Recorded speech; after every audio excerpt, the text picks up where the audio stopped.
Sejam todos muito bem-vindos ao nosso webinar, onde nós vamos discutir algumas questões muito pertinentes à área de operações, nesse momento que nós estamos vivendo pós-pandemia.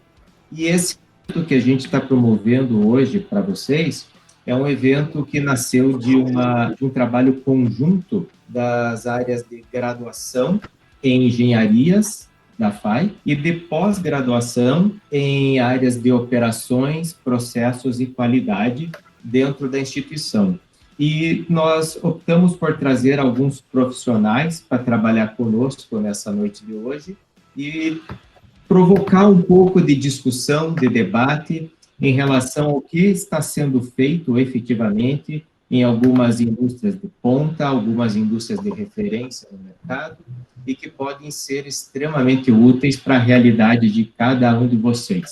Isso também serve como uma amostra do tipo de discussão, de reflexão que a gente vem buscando trabalhar dentro da FAI, tanto a nível de graduação quanto a nível de pós-graduação. Né? Mais à frente, na nossa programação de hoje, o professor Gilson, que está organizando conosco esse evento, vai falar um pouco também do trabalho feito pela área de graduação na engenharia, e do ponto de vista da pós, nós temos alguns cursos que estão intimamente relacionados com esse tema com o qual a gente vai tratar hoje aqui para vocês. Eu vou colocar rapidamente aqui na tela um slide para vocês de alguns cursos que estão ali sob a nossa coordenação e que tem uma afinidade muito grande com esse tema. Né? Então, nós estamos falando aqui das áreas de operações, processos e qualidade, onde nós temos as especializações em gestão por processos e da qualidade, gestão da cadeia de suprimentos, engenharia de melhoria contínua e o gestão de operações indústria 4.0. Né? Nós colocamos ali alguns QR Codes para que vocês possam acessar as páginas desses cursos, né? Esse material todo vai ser disponibilizado para vocês posteriormente. E uma questão que sempre é interessante da gente comentar é que a pós-graduação da FAI, ela é flexível, ela permite você customizar e personalizar a sua formação, a sua especialização.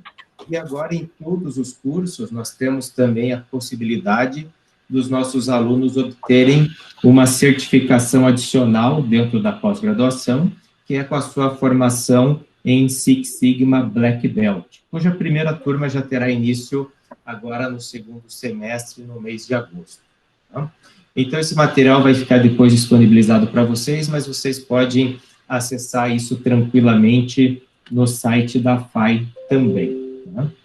E agora eu gostaria de apresentar para vocês o nosso colega que vai conduzir o debate, vai conduzir a nossa programação no papel de mediação, que é o nosso querido Márcio. Eu vou apresentar rapidamente um pequeno detalhezinho da história dele, porque se a gente for falar de toda a experiência do Márcio, a gente cobre toda a nossa programação só nessa apresentação, né, Márcio?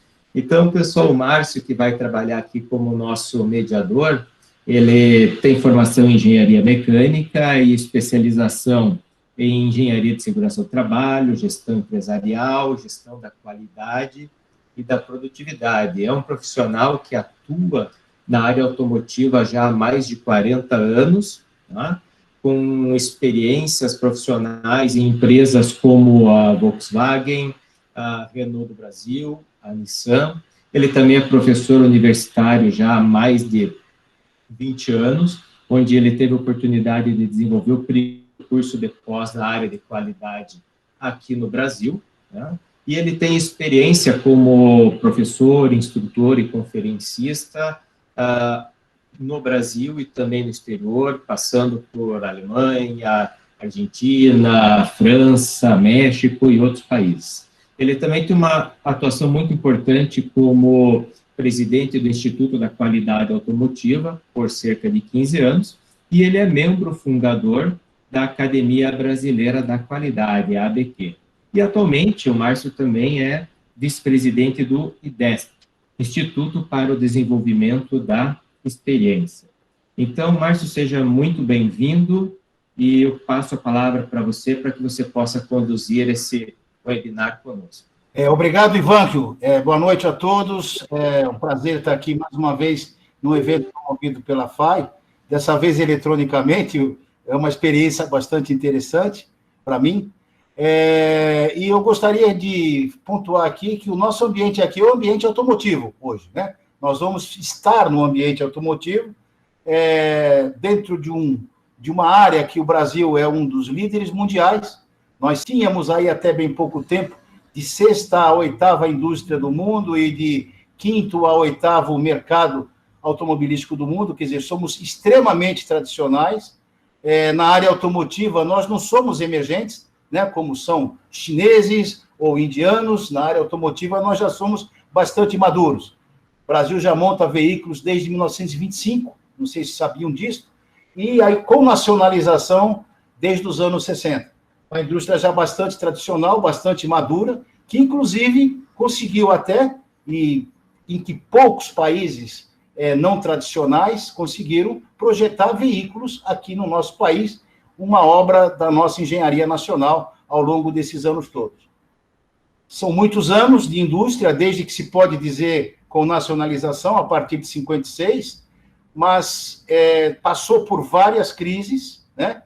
Crises fortíssimas. Eu mesmo, estou desde 74 na área automotiva, vivi na carne, né, algumas crises, como a de 80, 81, que foi fortíssima, né, e outras tantas mais. Praticamente a cada década, quando você vê o gráfico da Anfávia, né, você vê sempre lá, a cada 8 anos aparece uma crise, Argentina, não sei das quantas.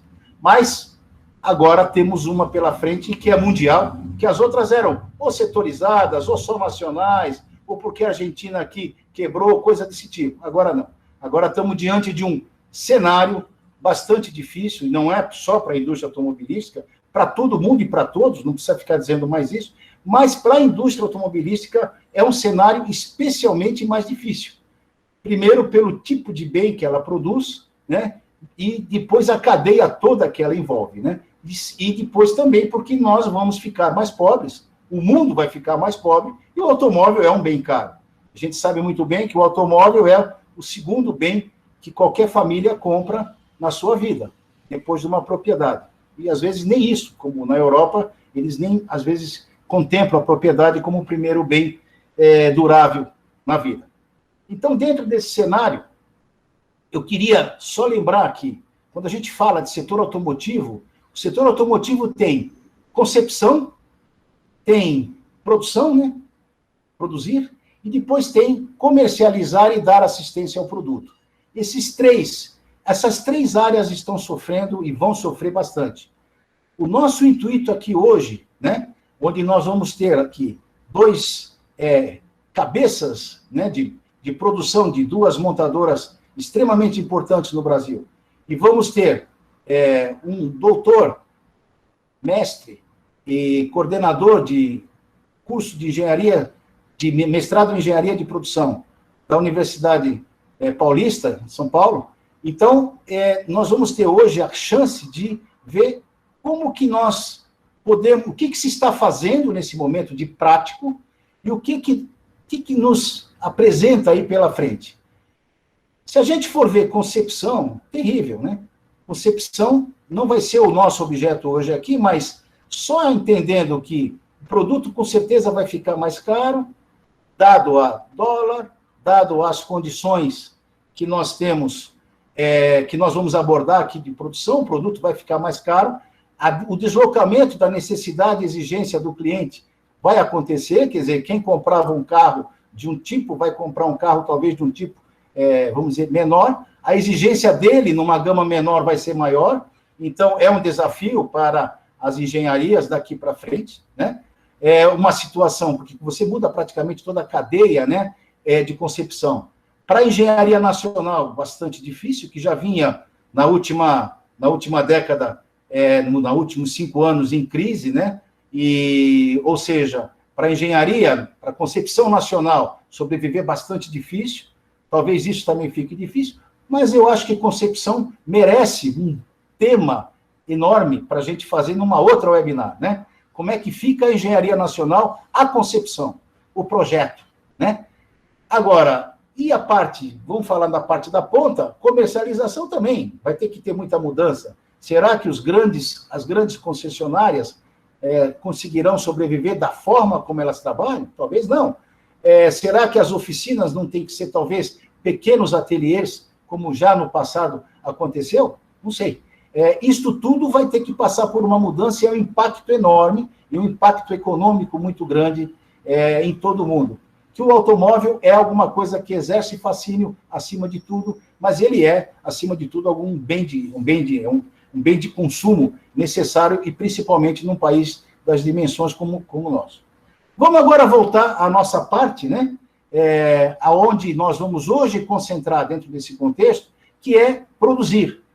O que está sendo feito hoje para produzir, para voltar a produzir? As montadoras ficaram paradas aí 2 meses, algumas, né, ou mais. Toda a cadeia de fornecedor parou. Quer dizer, é como se você viesse, é pior que uma aterrissagem, né? É quase como uma queda. Ou seja, a partir de dia tal, fecha tudo. Diferente quando eram férias coletivas, que eu passei por tantas em montadora, né, que você programa, vai fazer manutenção, você faz uma queda suave, desliga, os fornecedores desligam, depois todo mundo recomeça a ter um ramp-up legal. Agora não, foi um corte. E é disso que nós vamos falar, desse corte, o pós-corte, né? E o que vai acontecer. Então, vamos primeiro começar, vamos primeiro pela universidade, né? Vamos ver como as pessoas, vamos dizer assim, qual é a visão da universidade, e para isso eu queria apresentar o Dr. Jorge Muniz, que é o coordenador de mestrado de Engenharia de Produção na Unesp, é uma pessoa que começou a sua carreira na área automotiva, ele é doutor pela Universidade de Birmingham, na Inglaterra, tem muita experiência e tem muito trabalho de ajuda à área automotiva. Ele, naturalmente, vai falar alguma coisa, principalmente na região onde ele está, eles ajudam bastante as montadoras e aos fornecedores automotivos. A Unesp é uma escola de bastante suporte à área automotiva. Então, eu queria te dizer, eu queria te perguntar, Jorge, para você abrir a nossa temática, eu queria te perguntar, como é que é? E as habilidades das pessoas que estão agora? Como é que fica daqui para frente, esses skills que a gente chama, né, do inglês, né, aquilo que é as habilidades pessoais e as habilidades técnicas? Como é que a universidade vê isso, desde a formação dos engenheiros, principalmente? Como é que a universidade está vendo todo esse processo e no pós-pandemia? Márcio, obrigado aí pela oportunidade. Eu separei alguns slides aqui, mais no sentido de dar um pouco de ilustração para o nosso diálogo e que ele prestigie essa parte dos skills, né, das habilidades. Agradeço aí, você ter inflacionado o meu currículo, né, no sentido de que eu sou doutor por Birmingham, eu fiz aqui no Brasil, hoje eu trabalho com o pessoal de lá e vou falar um pouquinho sobre isso, né. Mas como eu sempre falo, quando eu falo com o pessoal aí de Curitiba, meu grande valor é ser amigo do Gilson mesmo. De coração aqui eu agradeço aí o convite original. Então, eu gostaria de começar aqui falando para vocês que nessa tarde anterior à noite, né, eu tirei essa foto, eu queria que esse momento fosse como esse, um momento agradável de compartilhamento de conhecimento. São 3 pessoas, com o Márcio, 4, que se organizaram nas últimas semanas, dialogamos para trazer algum conhecimento aqui, eu espero que seja prazeroso aqui essa noite, né.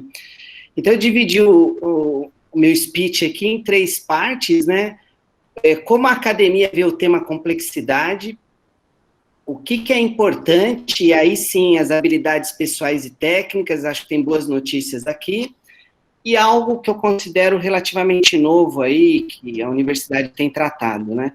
Então, no diálogo que nós temos mantido com alguns parceiros por meio do mestrado profissional, tenho estudado aí a parte de complexidade, inclusive na cidade de Curitiba, um dos nossos alunos foi premiado pela Associação nacional dos programas de pós-graduação, né, em engenharia de produção, inclusive o presidente não foi nada combinado, mas está aqui presente, o professor da PUC, Sérgio Gouveia, né? Então, o assunto complexidade para dentro da operação, ela vem na medida das necessidades do cliente. O cliente quer coisas diferentes. E isso traz um aspecto, um problema para a empresa, porque ao ela atender complexidade, variedade com volume, ela perde um pouco de desempenho. Então, isso é objeto de estudo, a Dell, e isso chegou no setor automotivo. Hoje, caminhões como o da Volkswagen é produzido com TACT, hoje não, mas até pouco tempo atrás, com TACT de veículo, né? Então, grande variedade, o caminhão da Coca-Cola é diferente do frigorífico, mas com TACT de carro, né? E o Luiz Nascimento, aqui presente também, foi aluno premiado pela ABEPRO, né? Trabalhou com a parte de mitigação da complexidade, em cima de vários projetos para ganho de flexibilidade, avaliar isso. Então, a universidade ela tem tratado isso dentro das linhas de montagem, estudos de fronteira, e os alunos nossos aí têm trabalhado com isso, né? A gente vê o caso na cadeia de suprimentos da Embraer, né? Não é só pegar o melhor produto do melhor fornecedor, né? Se isso estiver na Palestina ou num lugar sujeito a terremoto, ela não pegaria, porque tem um risco aí para fornecimento, né? E em cima de, como o Márcio falou, da concepção, a parte de tratamento de modularização no início do projeto também pode ganhar um pouco de flexibilidade. Então, isso são estudos que a universidade tem desenvolvido junto com as empresas, são demandas das empresas, né? E isso também sai da indústria, vai para o setor aeroespacial, Libero Aerospace, os bancos também, já se fala do banco 4.0, na verdade os bancos já trabalham com Big Data há muito tempo, né? A Toyota, enfim, a gente tem trabalhado com algumas empresas aí, e mais recentemente, daí veio o Márcio ter comentado de Birmingham, né? Nós fizemos uma parceria com a Universidade de Birmingham para entender os sistemas sociais, né? A tecnologia, ela vem, mas como isso impacta? Impacta dentro da empresa, impacta dentro da universidade, na revisão curricular voltada aí para o novo engenheiro, que tem que ser formado, impacta no desenvolvimento regional, né? Imagina uma fábrica que nem a Jeep no Nordeste, se ela, diante de tanto investimento, ela fechar Camaçari, Gravataí, né, ou mesmo a Renault, aí, o impacto que dá na região é muito agressivo, muito doloroso um fechamento de uma fábrica. Nesse sentido, a gente tem estudado sistemas sociais para diminuir o impacto do efeito negativo da tecnologia, uma revisão curricular por parte das empresas, a reeducação dos funcionários permanecerem eventualmente, né? Então, com isso eu mostrei um pouco da panorâmica aí de como a universidade tem tratado as operações, e aí tem algumas notícias, né? Ainda vai prevalecer a figura humana. E esse é um investimento que é seguro. Você pode comprar uma máquina nova, pode ter uma nova tecnologia, mas ela se torna obsoleta muito rapidamente. Agora, o ser humano bem qualificado, flexível, preparado para aprender, ele ainda tem valor e valor real, valor dentro da empresa e valor para a sociedade.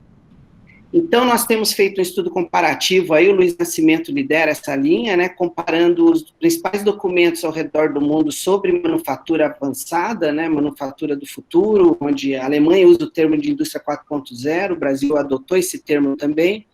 Comparamos aí com China, Inglaterra e Estados Unidos, e todos eles, o que tem de consenso é o investimento no ser humano, as habilidades e desenvolvimento dessas habilidades para essa nova fronteira. Isso vinha até fevereiro, até o Covid. Isso foi objeto, por exemplo, do Fórum Econômico Mundial de 2019, um ano atrás, onde pessoas com tanto grandes executivos, como também aqui teve presente a ministra do Trabalho francês, né, para discutir qual seria o futuro do trabalho, né, o que se necessitaria da sociedade para reagir ao avanço tecnológico. Então, é um tema importante aí de ser levado em conta, e já era antes do Covid e continua sendo. Então, o Luiz aí liderando um trabalho, ele mapeou que a gente podia dividir em 3 categorias de fronteira aí, que necessitam atenção. Recursos humanos, gestão do conhecimento e tecnologia. Quando se faz as entrevistas com pessoas que estão na indústria que estavam preocupadas com a implantação da indústria 4.0, o aspecto humano sempre prevaleceu, quase o dobro de gestão do conhecimento, que depende das pessoas, e da tecnologia, então, aí quase um terço, né, da lembrança.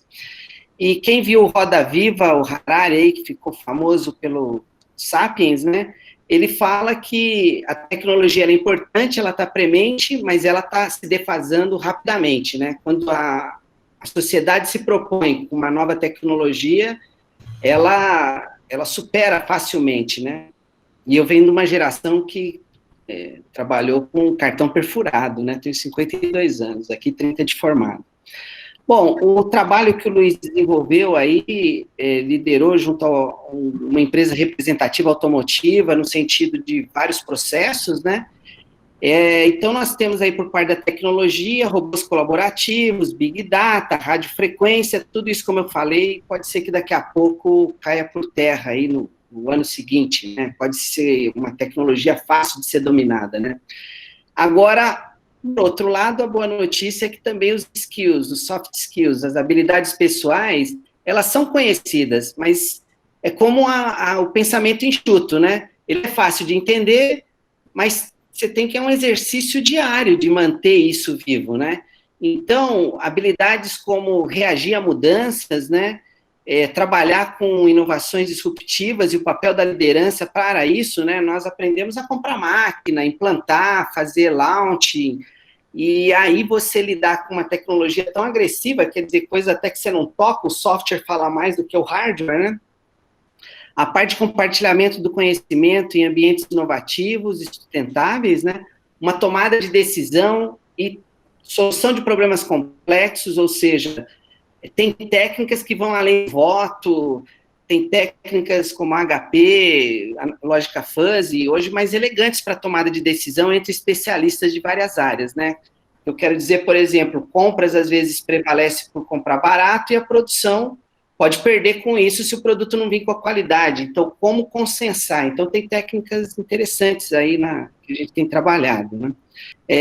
Trabalho em estruturas organizacionais complexas também é importante, né?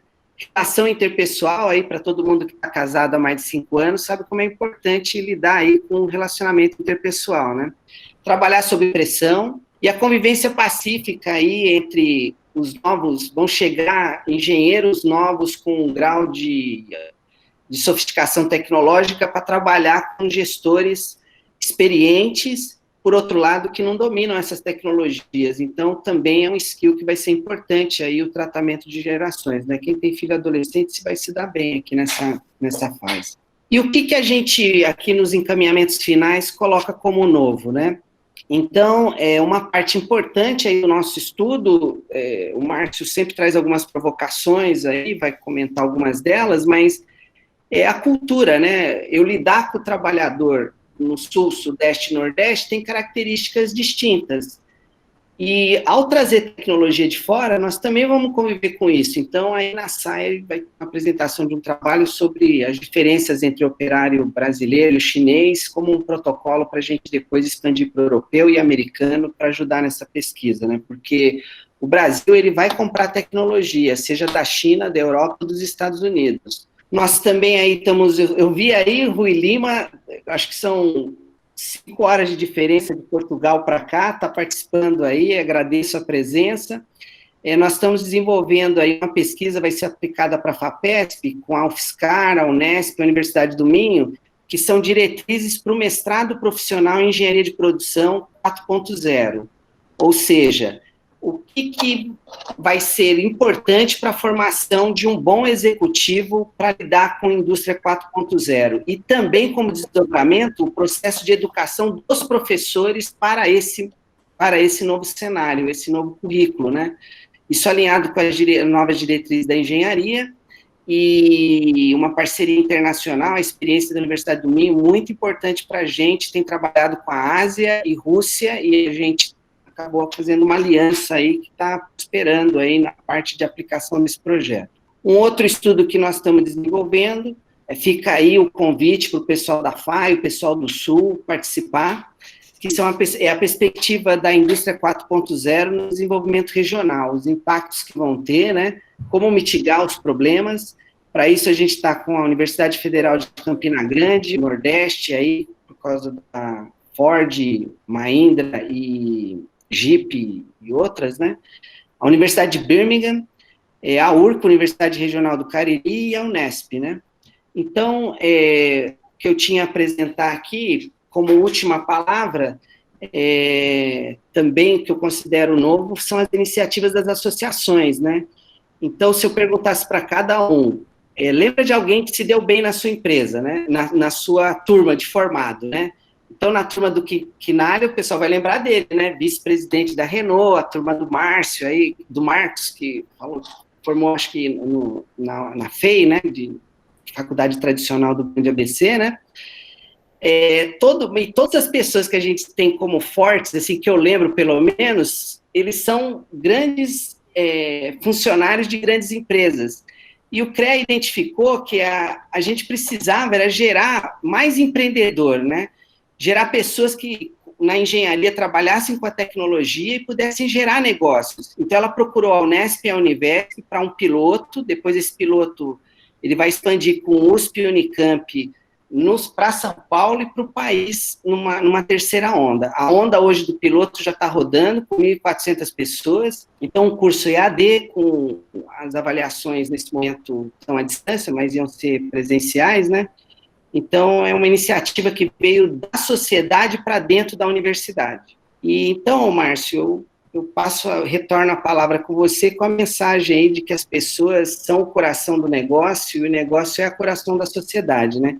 Então, o que tem hoje de ação, se eu pudesse fazer uma recomendação, é não ser estático, não tenha dúvida que continuar investindo no seu funcionário nesse momento, capacitando ele, na retomada é importante, e os soft skills têm um papel relevante nesse processo. Nós vamos ainda conversar mais sobre isso, Jorge, ainda nessa webinar, eu prometo, que esse é o tema principal, né? O ser humano, para que a gente existe, não é? E parabéns, eu acho que essa iniciativa é bastante forte de unir as universidades com CREA e tudo isso, né? Há sempre uma reclamação no Brasil que a universidade e a empresa não se falam como deveriam, né? Mas também as universidades, às vezes, não se falam como deveriam, né? E as empresas idem. Então, esse é um exemplo interessante dessa sinergia, dessa abordagem. Então, de parabéns, eu acho que isso tem que ser como um fogo, né? Tem que pegar aí, como se fogo na floresta, né? Tomara que a FAI e tudo esse movimento venha também aqui para o sul do Brasil. Vamos continuar no tema pessoas, né? Lógico, e eu queria, então, apresentar o Marcos de Oliveira, que é o diretor de operações da Hyundai do Brasil. A fábrica, a empresa montadora automotiva mais nova no país, né? A caçula, né? Penso que sim. O Marcos já está há 7 anos lá nas operações, praticamente desde o início das operações da Hyundai, mas o Marcos já é um veterano na área automotiva, tive oportunidade de trabalhar com ele na Volkswagen.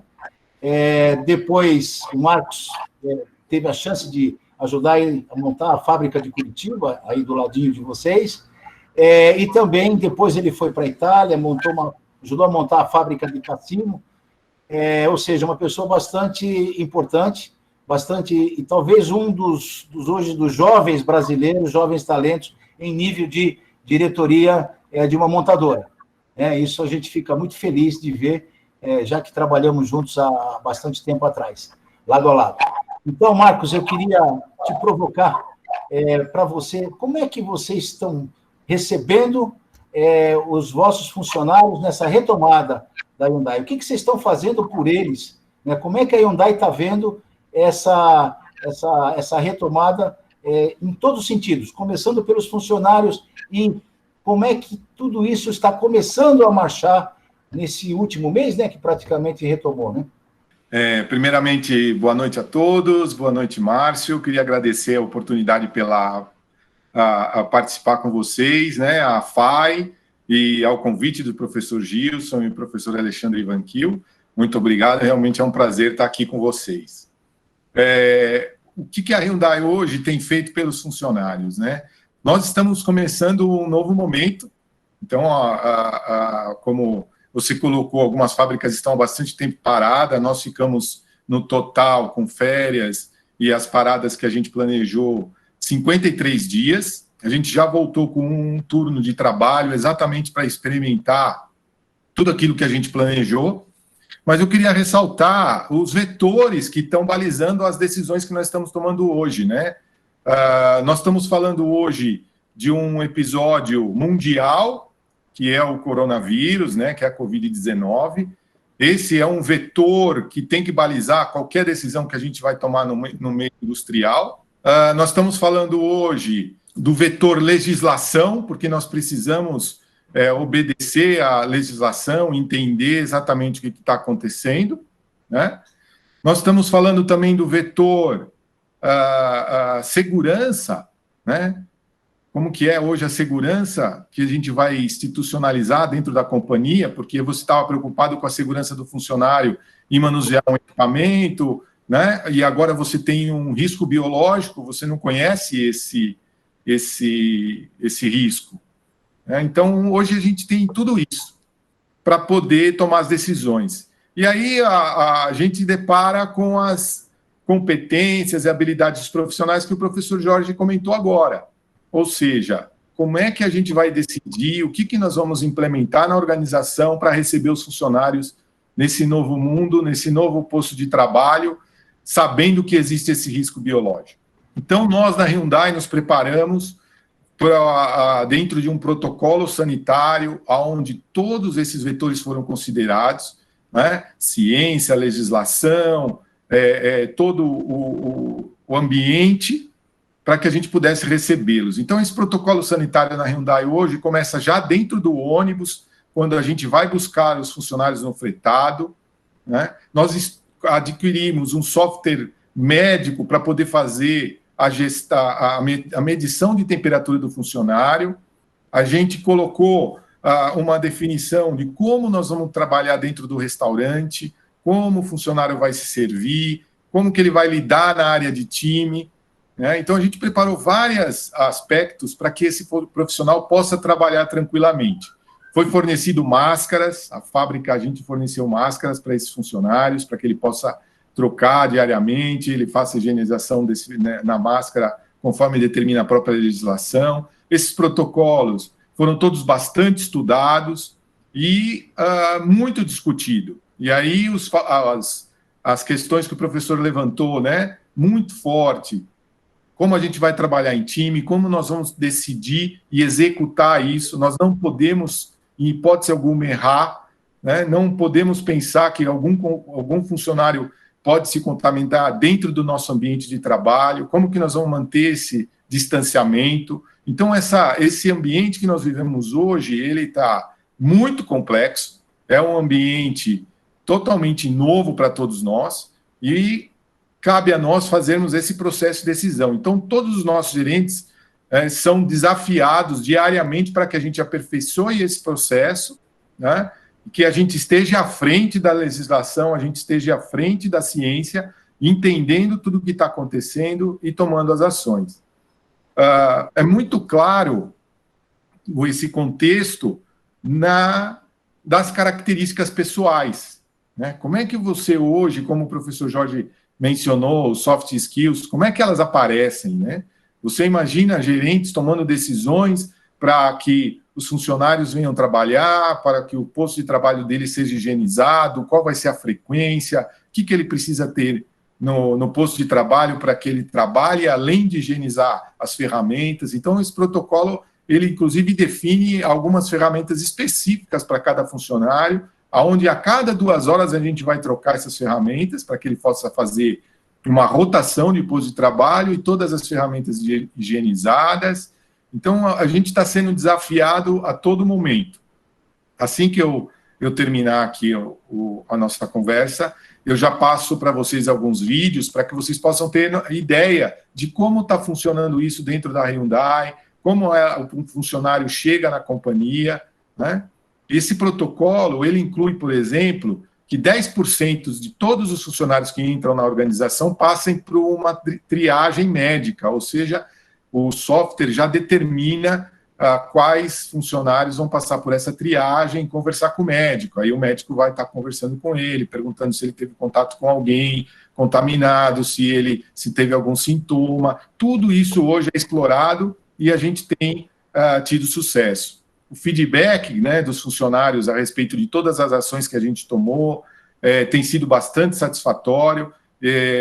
Antes da gente estar aqui hoje, eu mesmo procurei o pessoal na linha de produção e perguntei para eles como eles estão se sentindo, e até veio uma verbalização onde a pessoa falou, eu já me sinto mais seguro dentro da empresa do que fora dela, né? Então, isso comprova que a gente realmente está sendo assertivo e tem conseguido atingir as expectativas da equipe, né? Bom, muito bom, Marcos, é um bom início. Nós vamos voltar ainda a continuar essa conversa. E vamos agora para a Renault. Eu queria apresentar o Luiz Quinalha, que é o vice-presidente de operações da Renault, tem perímetro Nissan também, né, Luiz? Aliás. E perímetro Américas, né, Colômbia e Argentina, que fazem parte do conglomerado da Renault aqui na América do Sul. O Luiz é um engenheiro bastante experiente, tem 33 anos de experiência, apesar dessa figura bastante jovem, né? Mas é uma pessoa já bastante experiente. Tive o prazer de trabalhar com ele na Renault, aí em Curitiba, e ele é bastante ativo, um homem com experiência muito internacional, também um dos poucos executivos brasileiros, assim como o Marcos, a galgar posições de diretoria e montador importante. Bom, sobre a Renault, né? A Renault veio em 98, começou a produzir em 98, na segunda leva, né? Que eram os newcomers, né? Que chegaram ao Brasil junto com Toyota, Honda, baseado naquela premissa de abertura de exportação, né? E a Renault se tornou, vamos dizer assim, hoje uma das mais importantes do Brasil. Eu assisti, praticamente triplicou a produção em 5 anos, né? E o line-up também, um desenvolvimento impressionante aqui no Brasil. Então, Luiz, eu queria que você começasse a falar, depois você fala sobre pessoas também, como é que vocês estão fazendo lá, mas o mais interessante que eu queria te ouvir, como é que vocês estão trabalhando com os parceiros, porque não adianta nada, a montadora não faz nada sozinha, também não projeta nada sozinha, a montadora depende de parceiro para transportar, depende de parceiro para trazer peça, tudo isso. Como é que vocês estão ajeitando tudo isso? Porque esse pessoal também está tendo uma dificuldade danada, não é verdade? Boa noite a todos. Obrigado, Márcio. Obrigado a todos pelo convite, por estar aqui. É um prazer poder colaborar e aprender com todos vocês que estão aqui conosco hoje. Então, Márcio, realmente a crise um sozinho não sai. Nós temos que estar todo mundo junto, né? Vou dar algumas dimensões do que eu estou falando, só para que vocês consigam entender.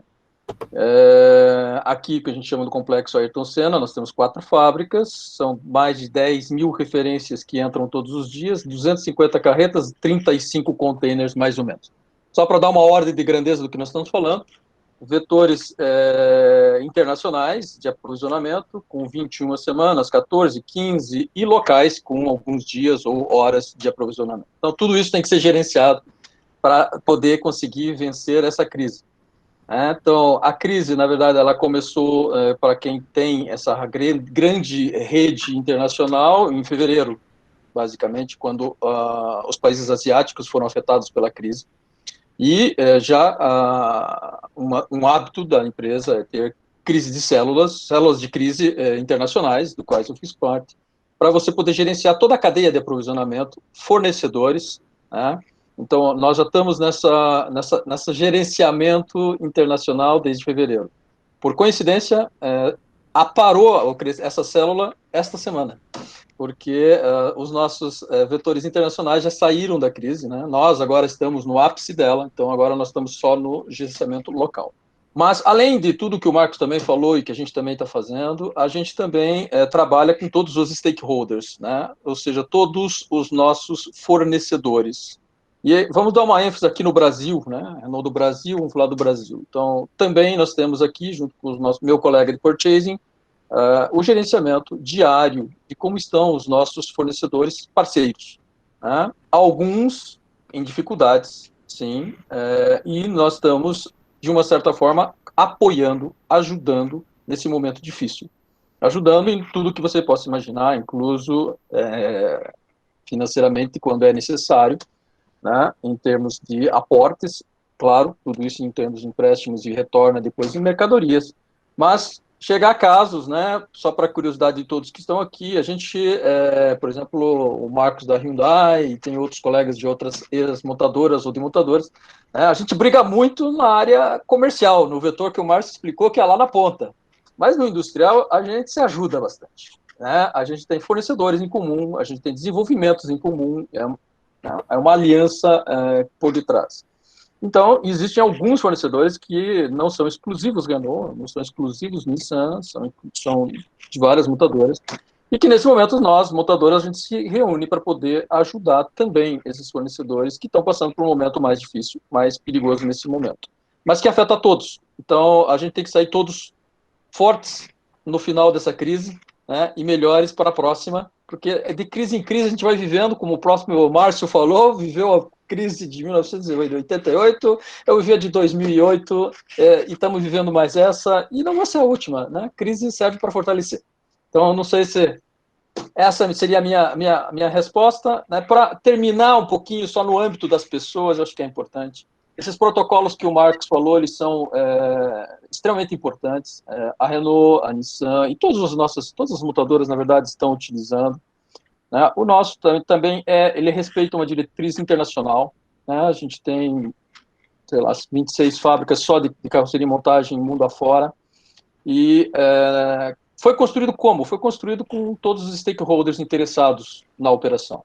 Né? Ou seja, autoridades sanitárias internacionais e locais, e adaptando a legislação de cada país. Como você mesmo diz, eu tenho o privilégio ou a oportunidade de ter Chile, Colômbia, Argentina, Brasil em coordenação, e a gente vê a diferença e trabalha com os stakeholders locais, os governantes locais, sejam prefeitos, sejam governadores, sejam a níveis nacionais, os sindicatos, né, os parceiros sociais, é muito importante estarem junto com a gente e nos ajudando nisso. Isso está acontecendo em todos os países.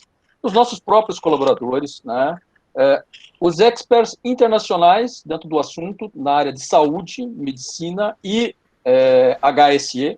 Né?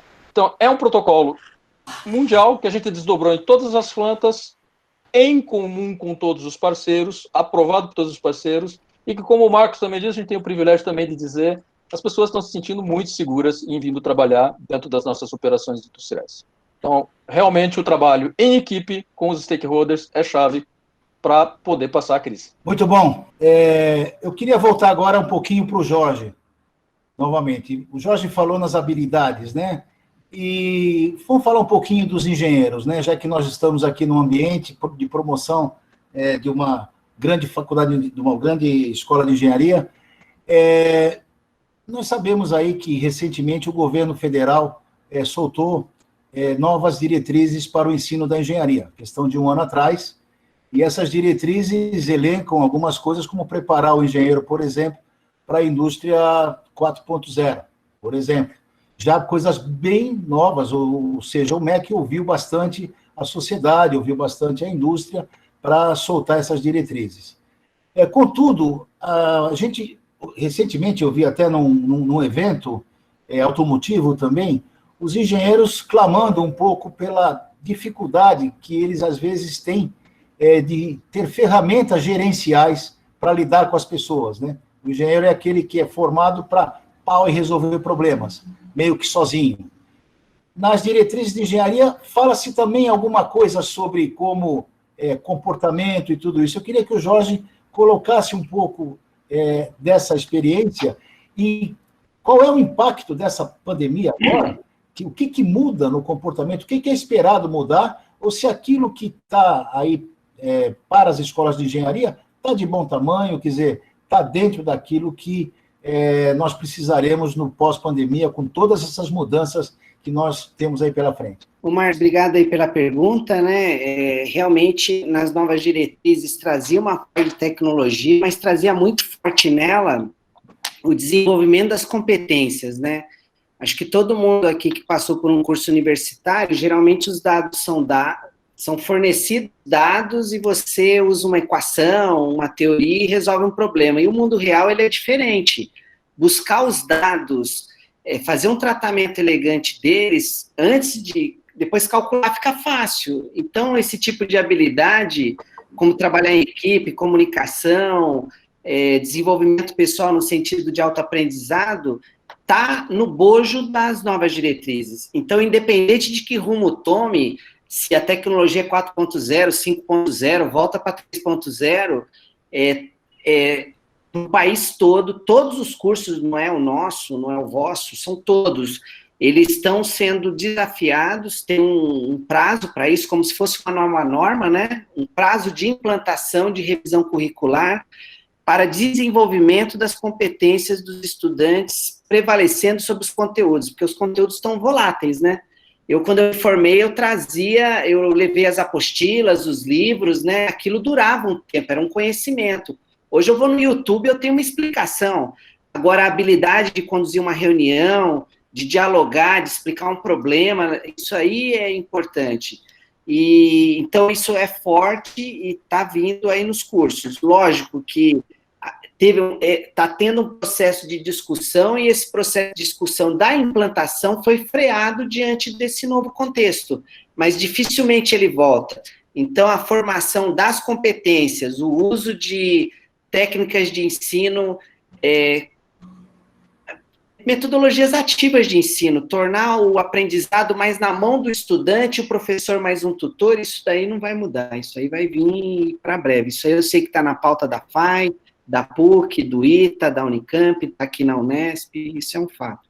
E que exige, só para fechar, né, um diálogo com a sociedade. A gente sempre também foi formado de um jeito e repetia. Hoje eu vou ser obrigado a procurar o Marcos que eu conheci aqui, falar com o Quinalha, falar, olha, o que a empresa está sentindo que vai precisar? O trabalho do Luiz tem muito a ver com isso, né? Quer dizer, a gente traz a demanda da sociedade para dentro da universidade também, isso é importante. Muito bom. Voltando um pouquinho agora para a indústria, Marcos, eu queria ouvir você um pouquinho, assim como o Quinalha falou dos parceiros, né, o que representa a Hyundai tem, pelo que eu sei, uma complexidade diferente da Renault em relação a fornecedores locais, etc. Né? E também, claro, um line-up é diferente. Conta um pouquinho como é que vocês estão tratando com esse pessoal. Obrigado pela pergunta, Márcio. É interessante porque a gente está envolvendo agora a cultura, né? O próprio professor Jorge, a gente sempre volta nele, ele falou a palavra cultura. Dentro da Hyundai, hoje, nós temos dentro do nosso portfólio de produtos que oferecem bastante tecnologia, né? E a gente acabou de fazer um lançamento, a gente tem carros que realmente estão muito bem no mercado. E esses carros, para que você possa oferecer tecnologia no mercado brasileiro, você precisa contar com fornecedores internacionais. O próprio Luiz falou, ele traz 35 containers por dia de peça, né? A gente traz, provavelmente, né, um número muito próximo, né, para não falar o número real. E esse network com os fornecedores, ele é muito, muito importante. E, infelizmente, com a condição que nós temos hoje, da economia, o valor que a gente tem do dólar, nos leva a fazer vários questionamentos. Então, hoje, nesse momento, a gente conta muito com a colaboração dos fornecedores, com a eficácia dessa rede de logística, com a eficácia do processo dos fornecedores, para que a gente não tenha nenhum tipo de problema. Então, o relacionamento com o fornecedor é muito, muito forte. Nós somos uma empresa asiática, então, para o asiático, o fornecedor é um parceiro, esse caminho ele se dá de mãos dadas, né? Esse caminho se caminha de mãos dadas, nunca essa relação ela é uma relação de confrontar, então é muito importante isso para a Hyundai, essa parceria com os fornecedores. Então, esse é um momento que a gente está realmente discutindo muito aonde nós estamos, para onde nós vamos, como que nós vamos nos relacionar com os fornecedores internacionais, o que a gente pode fazer para manter e continuar entregando veículos com bastante tecnologia, com bastante conteúdo moderno, a gente precisa desses parceiros internacionais. Então, essa questão hoje passa por esse fator econômico. Vários colegas estão apresentando as perguntas, perguntando do futuro, né? E essa é uma pergunta, como o Luiz fala, é a pergunta que vale milhões hoje, né? Nós não sabemos. Então, a resposta ela vai lidar em cima de tudo que a gente comentou, muito em cima do trabalho em time, o que nós vamos fazer juntos com os fornecedores, como que nós vamos equalizar as dificuldades do fornecedor e da montadora, trabalhar isso bastante em conjunto e ir equalizando cada um dos problemas e solucionando juntos. Infelizmente, o fator economia é um fator determinante nesse modelo de produção e principalmente de relacionamento, né? Eu queria fazer uma outra provocação ainda nessa questão de parceiros, né? Que isso é fundamental para a indústria como um todo, né? A questão, a gente, durante todo, vamos dizer, o crescimento da indústria automobilística, ela começou verticalizada, né? Ou seja, se fazia tudo dentro, a montadora tentava fazer tudo, né? Eu mesmo presenciei montagem de bancos automotivos onde 800 tapeceiras trabalhavam, com máquina de costura, moldes e montavam um banco na ferragem, né? Isto anos 70, né? Hoje, claro que tem um sistemista, que faz, projeta tudo isso, mas a montadora tinha desenho, ela tinha todo o projeto do banco, por exemplo. Então, e assim toda a parte do carro. E a gente pergunta, isso era, foi verticalizado e foi delegado, vamos dizer assim, para os sistemistas, tanto o projeto quanto a própria manufatura, né? E foi feito em conjunto, ao longo do tempo. Só que também, ao longo do tempo, um pouco mais tarde, até por uma questão mundial, nós começamos com os processos de globalização. É melhor comprar aro de roda na Índia, porque todo mundo está comprando lá. E ela é mais barato, e mesmo com a logística longe, compensa fazer lá. E a fábrica de rodas no Brasil não teve o crescimento que deveria ter, por exemplo. Eu queria que vocês três, as duas montadoras, uma provocação para os três, e para o Jorge também, como é que ele vê, até porque ele está diretamente ligado às montadoras e aos fornecedores. Essa questão, para frente, será que nós vamos ter que desverticalizar ou verticalizar mais? Né? O que nós vamos fazer para conseguir fazer veículos? Será que nós vamos ter que voltar a fazer aqui tudo que a gente precisa, como foi no passado, né? Ou seja, voltar a fazer parafuso, tudo isso, talvez do simples? Queria uma visão de vocês. Ok, obrigado pela pergunta, Márcio, como sempre provocativo. Bom, eu vou dar um pouco a visão da corporação a qual eu trabalho, né? Então, é uma equação econômica, antes de mais nada, a determinação da rede de fornecedores. É uma equação econômica que tem em consideração, obviamente, a qualidade. Qualidade não se discute, qualidade é pré-requisito de entrada no mercado, você tem ou está fora. Mas, uma vez que você tem a qualidade, que você atenda os requisitos daquilo que é necessário, é uma equação econômica, né? E você vai, assim como nós, consumidores, vamos comprar sempre, né, os 3B, o bom, bonito e barato, é o que a gente vai buscar sempre. Então, dentro disso, o que eu estou querendo dizer para você é o seguinte: sim, vai ser revisitado a rede de fornecedores? Sim, mas atenção que os projetos dentro de uma montadora, eles têm um ciclo mais longo, depende da montadora, 2, 3, 4, 5 anos, depende da montadora, ok? E é nesse ciclo que você determina a cadeia de suprimentos, porque é nele que você faz todo o investimento de CAPEX para poder desenvolvimento de peças e tudo mais. Você não retoma um desenvolvimento de uma cadeia de suprimentos por causa de uma crise, porque senão você tem que reinvestir tudo de novo no veículo, e você não vai ter a tua margem esperada dentro do produto. Então, isso é uma coisa que tem que ser claro para todos. A grande característica do mundo automobilístico a barreira de entrada é o CAPEX, é o nível de investimento. Por isso tem poucos players, e grandes players, porque tem grande capacidade de investimento. Então, o Porter já dizia isso desde os tempos dele lá, quando ele estudou toda essa cadeia. Isso é uma realidade. Então, a gente está revisitando alguns desses que a gente que eu falei anteriormente que tem dificuldade, e, novamente, a equação econômica que toma em conta, salvo em causa de desastre, mas é a equação econômica. Infelizmente, eu acredito que o nosso país ainda precisa desenvolver mais tecnologia, atrair mais tecnologia, atrair mais fornecedores com capacidade de entregar as peças que o Marcos mesmo estava falando, da grande tecnologia que existe nos veículos da Hyundai, né? Por exemplo. Okay? Nós não temos hoje alguns fornecedores com tecnologia disponível, nacional, no solo nacional, que a gente possa trazer essas peças daqui. Entendo, ele entra no panorama, ele entra no painel de fornecedores e, tendo a competitividade necessária, certamente vão fazer parte dos painéis de desenvolvimento. Então, a resposta à sua pergunta, vamos integrar mais ou vamos horizontalizar mais, é uma equação econômica, né? E a equação econômica que vai dizer, no nosso caso. Eu deixo o meu colega da Hyundai respondendo no caso deles. É bastante interessante, Márcio, a pergunta. Eu acredito que vai ter os dois. Nós vamos ter os dois casos. O que aconteceu no caso da Hyundai? A Hyundai é uma empresa, né, que ainda a gestão é completamente familiar.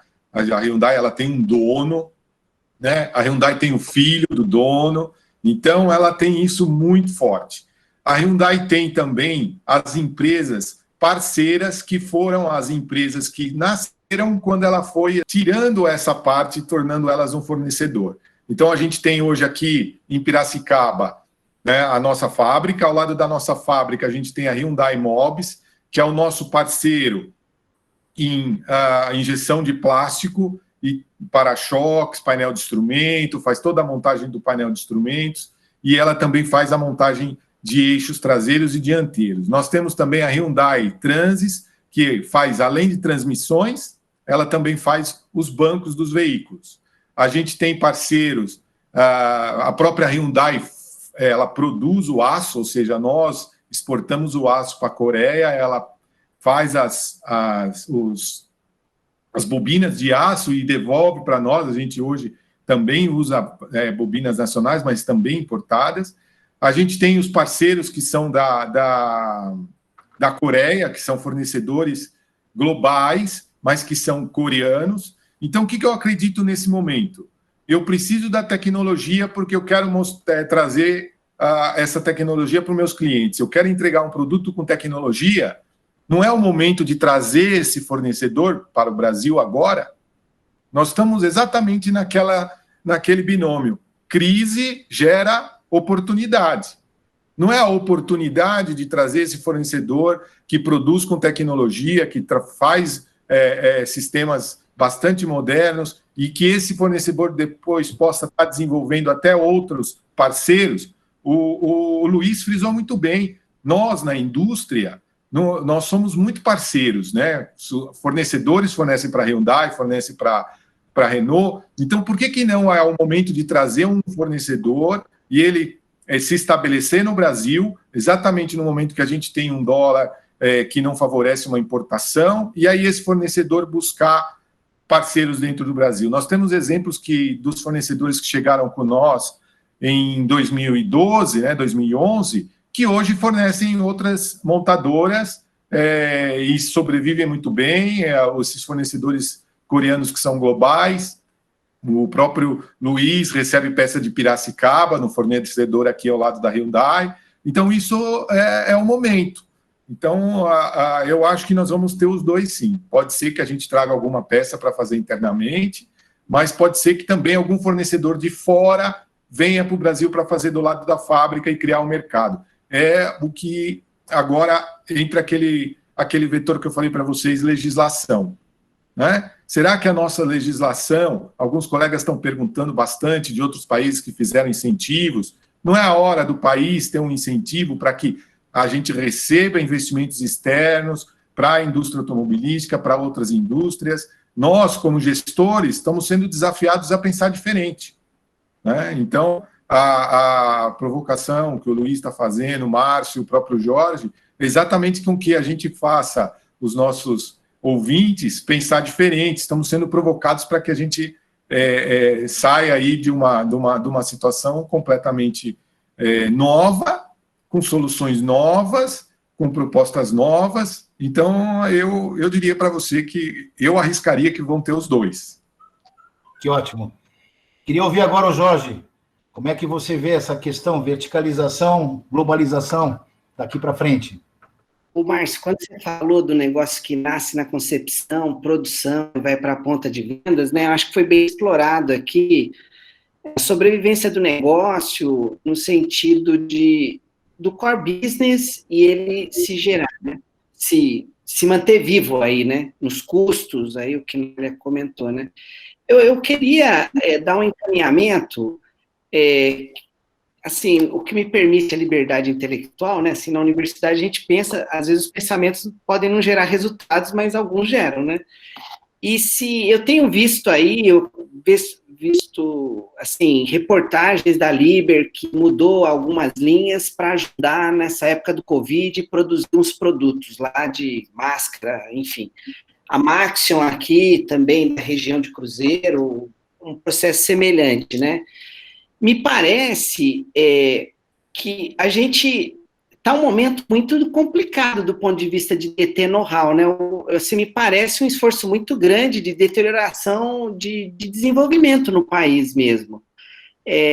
Eu acho que a universidade ela tem um papel importante, ela tem que exercer isso com mais desenvoltura num diálogo como esse. Como eu falei, não é que a gente, Marcos, o que vai precisar a Hyundai vai fazer, mas o diálogo permitia ver coisas que são feitas aqui legal que pudesse ser usado e vice-versa, né? Eu digo um diálogo de troca, né? E o desenvolvimento, assim, ter uma massa pensante para desenvolvimento poderia ser beneficiada, às vezes, não diria uma revisão do negócio, mas à luz de tomara que não, mas de uma perda de capacidade instalada, onde tem máquinas, tem pessoal preparado, por que não os negócios também teriam outras fronteiras, né? Na sua instalação. Não sei se parece radical, porque respondem muitas empresas por core business que foram criadas aqui para produzir veículo. Mas a Ford, no motor Zetec Rocan, tinha uma aplicação que era para lancha. Então, essa é uma coisa assim, no sentido de sobrevivência, se gera lucro, o acionista gosta.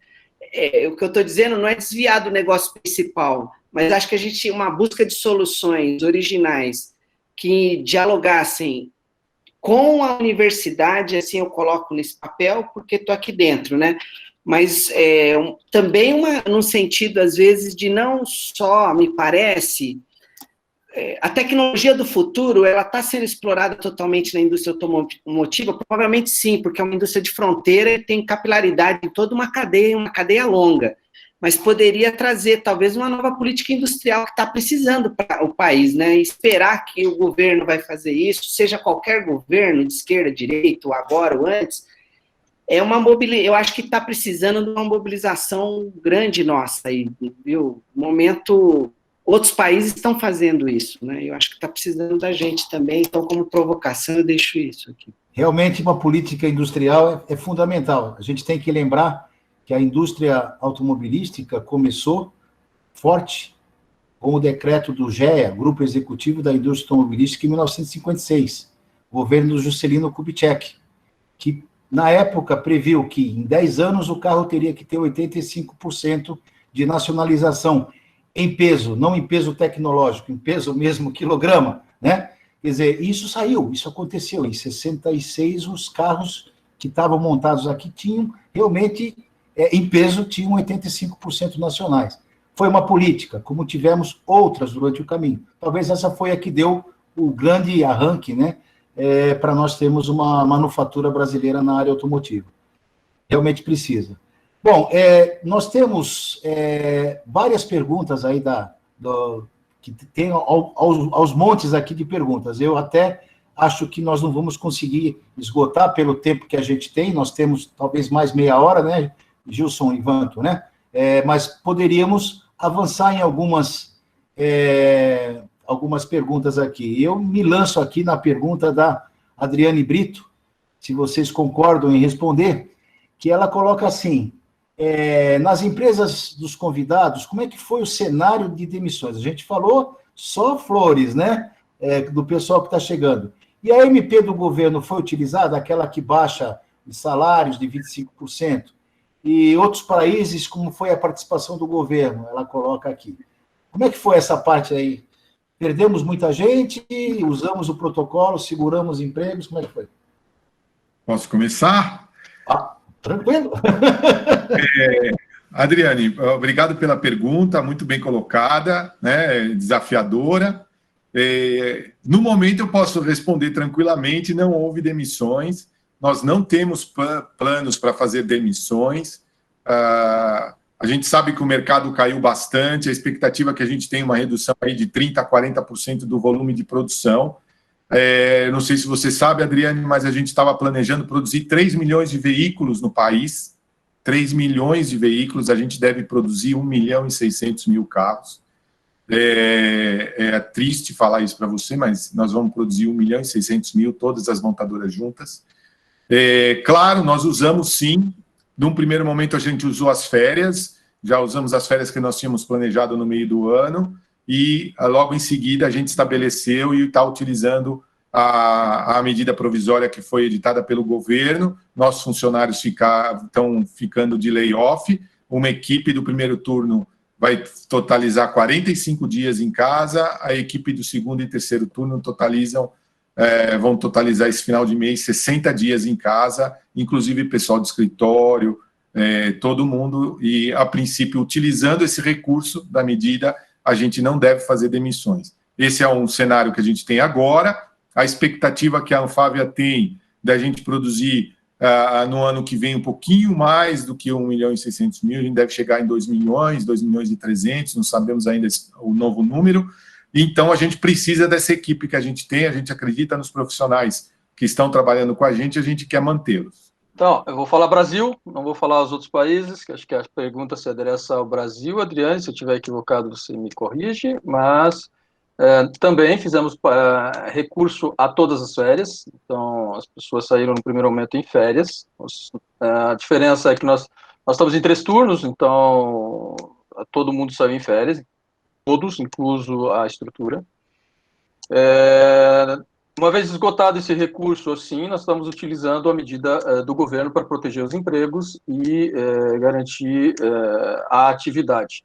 Então, nesse exato momento, nós estamos com a fábrica trabalhando a cada 10 dias, 5, ou seja, 50% do tempo.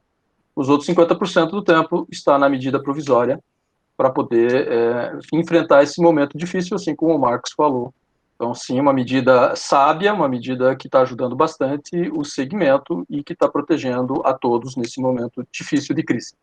Vamos agora aguardar os mercados, né? A gente tem a mesma visibilidade que o Marcos acaba de falar, a Hyundai, entre 30% a 40% de queda de mercado, mas se a gente olha um pouquinho para o cenário externo ao nosso país, ao pós-Covid, ele tem um paradoxo, e assim como o Márcio frisou bem no início, é uma verdade, a gente vai sair mais pobre da crise, isso é uma realidade, é só olhar a previsão de PIBs. Isso vai fazer uma migração de clientes de gama alta para gama mais baixa. Isso também vai ser uma realidade, por poder aquisitivo, não por vontade, mas...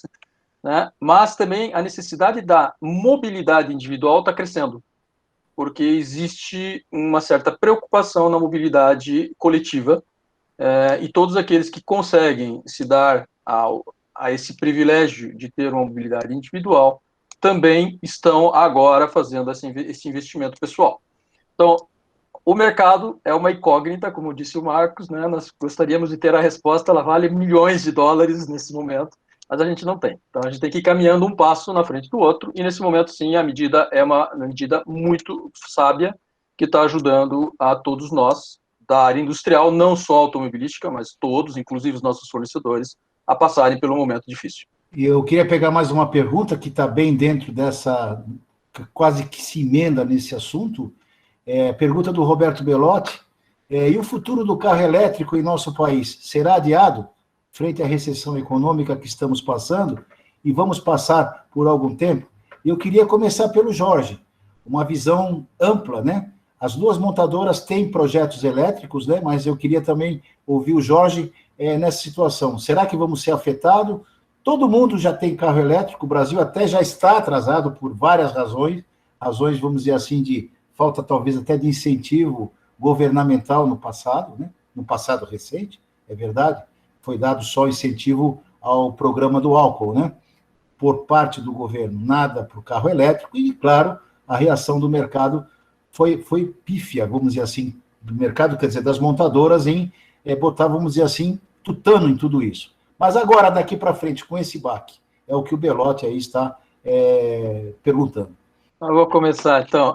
Márcio, eu acho que, primeiro, já existe carro elétrico no país, já existem várias marcas que disponibilizam, a Renault mesmo tem os 8, está disponível na concessionária, quem quiser comprar. Mas existe uma barreira, é o custo, né? É o preço, a tecnologia. Então, quando você me diz a vinda do carro elétrico para o país, você está falando em fazer, em montar carro elétrico no país, ou você está falando em ter o carro elétrico no país? Ele diz talvez... aqui, pelo que eu entendi, é ter o carro produzido aqui com preços de carro nacional, né? Eu entendi assim. Pode ser. Bom, primeiro, o preço de carro nacional é o parâmetro pessoal, né? Nem no exterior ele é. Ele tem incentivos do governo que permitem com que ele se aproxime do preço de um carro de combustão. Então, ele tem atualmente um custo maior em todos os países, todas as marcas, por questões simples, né? Eu já até falei há pouco, desenvolvimento na área automobilística custa muito. A barreira é o CAPEX, a capacidade de investimento. Então, hoje, muitos estão se unindo para poder desenvolver tecnologia elétrica. Bateria, não tem um só construtor desenvolvendo, eu vou desenvolver a minha. Não, tem um consórcio de construtores desenvolvendo uma tecnologia para que todos depois se beneficiem. Por quê? Porque o custo é muito caro. E esse custo depois tem que ser, de uma certa forma, tem que ser depreciado nos veículos, ou seja, tem que ser retornado para quem investiu. Então, essa é a lei do mercado. Então, os carros, eu não acredito que eles vão ter o mesmo preço, pelo menos não a curto prazo, dos veículos a combustão. E se a gente fala da realidade brasileira, puramente elétrico, eu não tenho notícias, salvo que o Marcos me diga e ele possa falar, né? Mas puramente elétrico eu não tenho notícias que a gente vá ter essa tecnologia no solo nacional, mas híbrido, sim. Híbrido, várias de nós montadoras estamos nos lançando, cada um no seu timing, na sua maneira, no seu produto que ainda nenhuma vai revelar, mas em algum tempo nós vamos ter carros híbridos no país, feitos localmente, sim, isso vão ter, com fornecedores locais naquilo que ele for competitivo uma vez mais. Então, antes que a pergunta dos fornecedores venha, né, é uma questão de competitividade. Se eu conseguir trazer a mesma peça, sei lá, que vem da Índia, colocada na porta da minha fábrica, mais barata do que o cara que sabe fazer do lado da minha fábrica, eu vou trazer da Índia, né? Uma vez mais, não se discute qualidade. Qualidade é pré-requisito de entrada. Então, sim, vamos ter os híbridos, mas eu acredito que o puro elétrico ainda não é uma realidade para o solo nacional. O que eu acredito, né? Não só como profissional da indústria automobilística, como Hyundai. A Hyundai ela tem um leque de produtos elétricos, ela tem híbridos, ela tem bastante produto no mercado. No Brasil, a gente não tem essa tecnologia ainda disponível dentro da marca Hyundai. Mas eu queria aproveitar que nós estamos num público bem bacana e provocá-los, aproveitar a sua provocação para provocar. Essa é o que o Luiz falou mais de uma vez, é uma questão econômica. E para que viabilize um carro elétrico, tem que ter incentivo do governo. Então, a matriz energética hoje no país, né? Nós estamos aqui nesse webinar, a gente estamos usando energia elétrica. No país, a gente tem ela aproximadamente 85% de hidrelétricas. A gente já tem um pouquinho de eólica, mas a gente também, quando precisa, liga as termoelétricas. Quando a gente fala de uma China, a gente tem praticamente usinas a carvão. Se a gente olhar o que era a poluição antes da pandemia, né? E agora eles descobriram que depois de uma pandemia limpa tudo. Então, a matriz energética ela é extremamente determinante. Por acaso, o petróleo, né? Qual é o preço do petróleo hoje para o mundo? Né? Então, isso tudo vai levar muitas questões, vai determinar. Infelizmente, isso passa, sim, pela legislação de emissões, pela legislação falando de incentivo para que a gente possa ter um carro ou não. Para dar um panorama para o pessoal, porque às vezes a pessoa imagina, mas já está produzindo muito carro elétrico, o mundo é carro elétrico. Hoje, no mundo inteiro, se produz 95 milhões de veículos. Esse é o número de 2019. Nós vamos ter 30 milhões de veículos elétricos, é a expectativa normal, garantindo as condições de contorno de 2019 para o preço do petróleo e o preço das outras energias.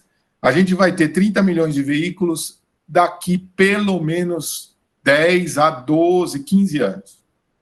Ou seja, nós vamos continuar produzindo 60 milhões de carros a gasolina ou híbrido. Então, não adianta pensar, o Brasil está atrasado, o Brasil não tem o carro elétrico. Não é isso, gente. Esse é o cenário mundial, né? É o que a gente tem, é assim que vai funcionar, legislação, a matriz energética, tudo isso são fatores que fazem e determinam essa decisão. Eu vou pegar aqui uma pergunta, voltando aí à cadeia de suprimentos, né, que é a cadeia importantíssima, né? Vou pegar aqui a pergunta do Valdir Porfírio Gomes, nosso colega diretor técnico do IDESP. Hoje o IDESP até entendo, tem 2, 3 perguntas dele. O IDESP hoje é um instituto totalmente voltado à recuperação e ajudar os fornecedores da cadeia automotiva, principalmente, a poder, vamos dizer assim, galgar, ajudar que eles consigam, vamos dizer, superar e consigam acompanhar as dificuldades, né? Essa é a nossa missão principal nesse momento. E o Valdir pergunta aqui, como fica o risco de trazer o fornecedor, mas ele não produz, ele importa? Existe esse risco? Eu não acredito, porque ele tem que comprar pelo dólar, né? Então, ele vai ter que saber o que ele está fazendo. Esse processo todo, ele é bem complexo, né? Não é simplesmente chegar aqui, ele vai fornecer, não é algo que vai acontecer.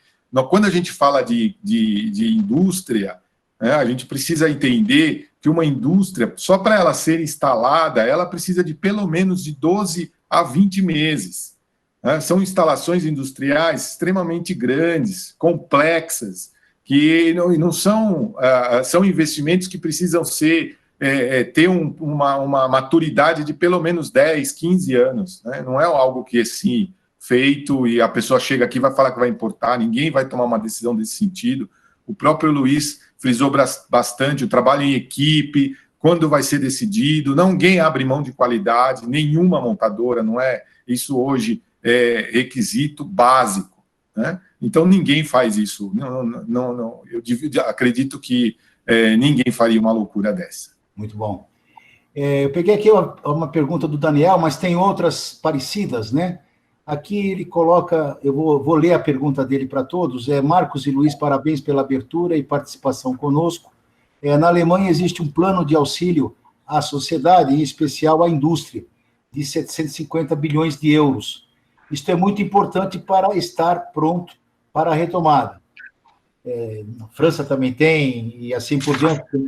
Como vocês veem o suporte do governo brasileiro neste momento de pandemia à indústria automobilística? Eu vou reafirmar o que eu já falei, eu acredito, primeiro, que não é um aporte à indústria automobilística, eu acredito que é ao parque de indústria. A MP que o governo editou e que está válida hoje, para mim, não tem muita diferença do que eu vejo acontecendo nos outros países. Então, realmente, eu acho que nesse momento está atendendo.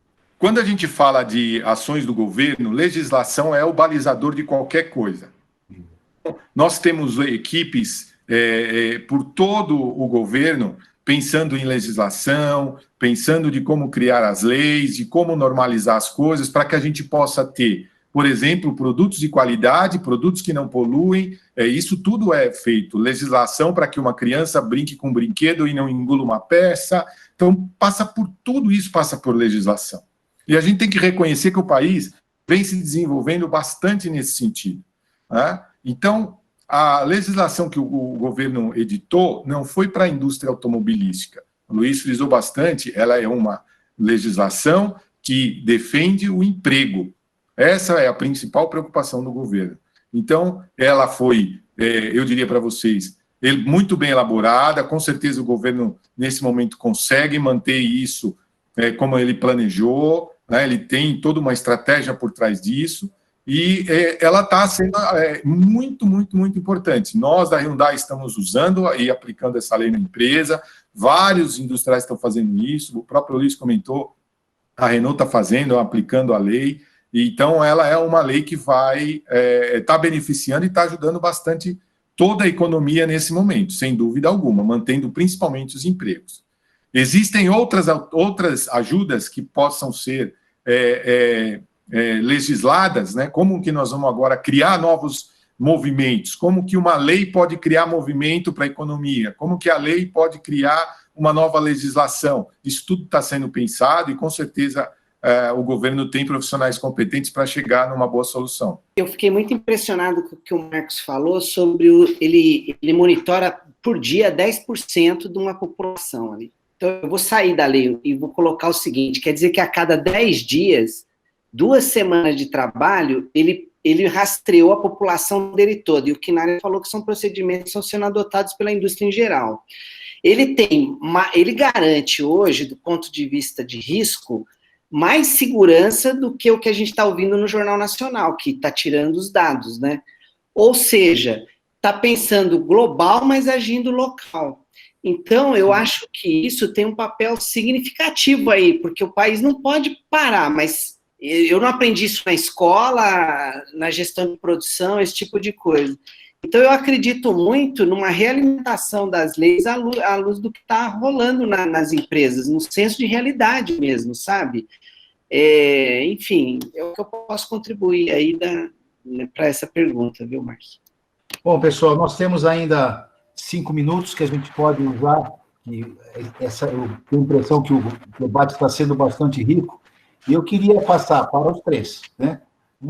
Qual é a mensagem que cada um poderia dar de futuro, né, para a área automotiva, mensagem assim, aí pessoal, sem ter... O que a gente espera disso depois da pandemia? Vamos brilhar? Vai ser como é que vocês acham que nós vamos estar? Por exemplo, vou fazer uma provocação.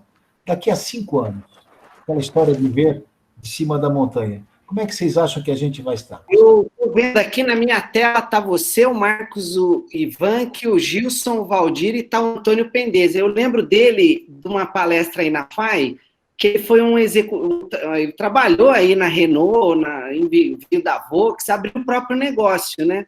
Eu não digo de abrir o próprio negócio, mas pensar a empresa como uma geradora de novos negócios, ou seja, eu tenho máquina, eu tenho gente boa, se vou diminuir minha capacidade, eu vou ter que reagir e achar algum tipo de solução. Então, 5 anos dá para você fazer um doutorado e meio, quase. Então, por que não pensar em gerar outras situações, usar uma parte da agenda gerencial para tentar algo que seja um pouco guerrilheiro aí para a sobrevivência do negócio, sabe? Eu acho que o brasileiro, se tivesse aqui aquele francês que você sempre traz, Gilson, que é um cara, eu acho bem interessante as colocações dele. É o Alain Tissier. O brasileiro é muito engenhoso, né, quando ele tem uma necessidade, né? Então, só que é o que o Marcos falou em todas as reuniões, nossa, também não ficar muito na intelectualidade, né? Partir para ação, mesmo errando, com um risco menor aí na medida do possível, né? Então, eu acredito muito aí numa geração de novas soluções. Aí. Eu acredito bastante que nós, que estamos no mundo do trabalho, que acorda todo dia de manhã, né? Tem a pergunta do Diogo, como é que vai ser o futuro, home office, redução de jornada, né? Eu acho que vai ter tudo, não vai ter limite, vai ter todas as possibilidades. Nós vamos ter todos os tipos de jornadas, nós vamos ter todos os tipos home office, ninguém vai aguentar ficar em casa de home office, talvez o Diogo não seja casado, não tenha filho, né? Mas se ele for casado e tem 3 filhos lá, ele está louco para ir trabalhar, né? E não ficar em casa. Então, eu acredito que vai ter tudo. Aproveitando a bola que o próprio Jorge levantou, hoje nós somos criativos, nós acreditamos nisso, mas não tem nada que ser criativo se não tem ação. Então, esse momento que nós estamos passando da Covid, onde você se via dentro da empresa, com todos os teus funcionários em casa, pensando como é que eu vou voltar, o que vai ser do meu trabalho, como é que eu vou trabalhar num ambiente com 800 pessoas, num turno, no nosso caso, 2.500 nos 3 turnos, como é que vai ser isso, o pessoal nos ônibus. Então, você se viu com isso, de repente, depois de 15 dias, você já tinha a solução para o transporte, eventualmente precisou duplicar uma linha para que você mantesse, em vez de 40 funcionários, você transportasse 20, você já colocou barreiras no restaurante, plásticas, para que você não tenha essa questão de estar contaminando o colega na hora de estar almoçando junto no ambiente. Um restaurante de 400 pessoas está recebendo no máximo 220, um novo layout para isso. Então, vai depender da tomada de ação, de você ter uma ideia e você executar essa ideia. A grande sacada, e aí entra de novo o que o Jorge comentou, a questão de estar sendo desafiado, empreendedores, o que é isso? É o cara ter uma ideia, executar a ideia. Né? Ele pensar numa solução e ele executar essa solução. Ela pode ser simples, normalmente é de mais sucesso, ela pode ser complexa, exige mais energia, ela exige mais dedicação, mas o prazer vai ser maior também. Olha, eu vou tentar, primeiro, claro que estou super alinhado com meus colegas, concordo, não vou chover no molhado, tudo que eles falaram, mas queria focar um pouquinho mais no mundo automobilístico, né? Na verdade, nós estamos falando de uma necessidade humana básica, que é mobilidade. E a gente estava vindo num trending muito interessante, car sharing, estava vindo num trending de uberização do transporte. Né? Eu acho que tudo isso vai ter que ser revisto. Né? Acho que o Covid tão pequenininho vai fazer a gente ter que achar novas soluções de mobilidade, novos produtos, né? Para responder ao que será a mobilidade do futuro dentro de 5 anos. O próprio home office, como o Marcos acaba de falar, diminui a necessidade de mobilidade. Né? E aí vai. Então, eu acho que nós temos uma grande reflexão a ser feita nesses próximos anos para poder conseguir reconceber uma vez mais, o que é normal, né, a mobilidade do futuro. Aquilo que a gente acreditava antes do Covid, que seria a mobilidade do futuro, eu acho que está em xeque hoje.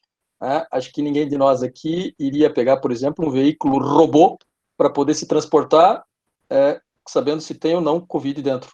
Então, a gente tem que agora repensar tudo isso. Né? Colocou em causa muitas das coisas que a gente tinha como verdadeiras há 3 meses atrás. Bom, pessoal, nós estamos chegando aqui ao encerramento da nossa, infelizmente, né, porque o tema está muito agradável. Acredito que foi agradável para todos vocês. Para mim foi ótimo, porque tive a chance de, mais uma vez, trabalhar junto com o Quinari aqui, junto com o Marcos aqui e junto com meu professor Jorge. E eu queria passar, foi muito bom. Para mim, eu queria passar para o Gilson fazer as considerações finais por parte da FAI e realmente fazer uma visão do evento, por favor. Isso, então, de fato, né, acabei de escrever no chat, agradecendo a presença de todos, né, todos os participantes, tivemos uma boa participação quantitativa, mas principalmente a qualitativa, né? Muitas perguntas de alta profundidade. Então, agradeço carinhosamente também aos debatedores, né? Sou suspeito para falar de cada um deles, né? Estamos muito próximos e fica aqui um convite já para novos eventos, né? E com certeza nós os teremos. Tá? Nós também, em nome da FAI, agradecemos, né, a parceria com o querido Ivanquio da pós-graduação, e aqui, em nome da graduação das engenharias, né, de produção, mecânica, elétrica, civil e também os cursos de tecnologia, muito, muito, de fato, sabe, nos honra a presença de todos aqui, nesse fórum que, de fato, prospectou os desafios, ainda bem que os temos, né, como foi bem dito, são oportunidades, e aqui a inspiração, nós procuramos conjugar. Saiamos do imobilismo, o desafio nos leva à ação, né? E essa ação só se realizará com muita cooperação. E a cooperação, de fato, da sociedade como um todo, e também, sem dúvida, da indústria, da academia, né? Mas nós também tivemos, nesse momento de reflexão, uma oportunidade de reviver alguns momentos que nós aqui, debatedores, moderadores e colegas que estão aqui juntos, vivemos. O Márcio, né, o nosso moderador, ele não teve uma pergunta, na realidade, direta a ele. E eu queria ter ousadia nesse fechamento de colocá-la. Tá? E aí eu resgato um pouco, né, da vivência. Eu acredito aqui, pelos nossos encontros, nossas aulas, nossos diálogos, todos já ouviram falar do Dr. Demi, né?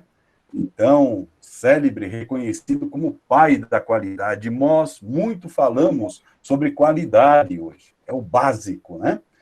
E o Márcio teve a oportunidade, na trajetória profissional, de ir aos Estados Unidos, convidar e convencer o Dr. Deming para estar no Brasil. E foi a única visita que ele fez.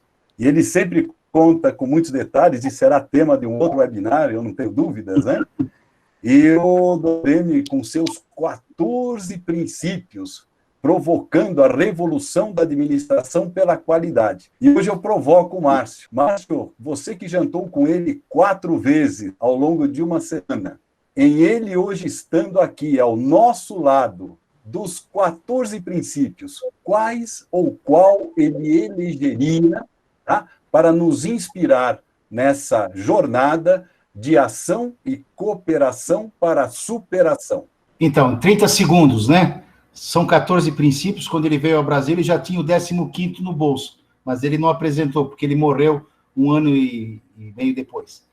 Eu vou pegar o princípio número 1 e o princípio número 8. O princípio número 1, do inglês, é Constancy of Purpose, constância de propósitos, onde ele aborda a seguinte questão: faça sempre, continue sempre fazendo e faça da maneira mais simples possível.